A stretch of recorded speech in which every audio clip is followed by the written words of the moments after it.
نحمده ونصلي ونسلم على رسوله الکریم۔ شرعی نقطہ نظر سے میاں بیوی کا ایک دوسرے کو اس کے نام سے پکارنا درست ہے یا نہیں؟ اس کا محقق جواب یہ ہے کہ ایک دوسرے کو نام سے پکارنا جائز ہے، البتہ بیوی کو چاہیے کہ وہ شوہر کا نام نہ لے، کوئی اور ادب والا نام لے تو زیادہ بہتر ہے۔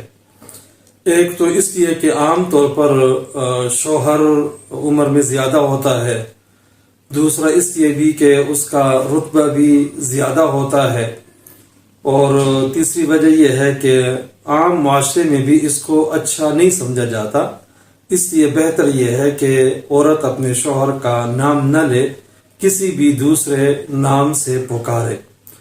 اور اسی طرح اس کے برعکس شوہر کا بیوی کا نام لینا اور اس نام سے پکارنا، اس میں کوئی حرج کی بات نہیں ہے، یہ جائز ہے۔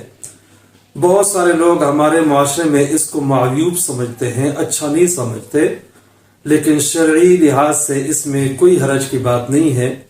آپ صلی اللہ علیہ وسلم خود اپنے ازواج مطہرات کا باقاعدہ نام لیا کرتے تھے، نام سے بھی پکارتے تھے، اور ازواج مطہرات بڑی ہستیاں ہیں، صحابہ کرام بھی ان کا نام لیتے تھے، اور روایات میں احادیث میں ان کا ذکر آتا ہے، اس لیے نام سے پکارنے میں کوئی حرج کی بات نہیں ہے۔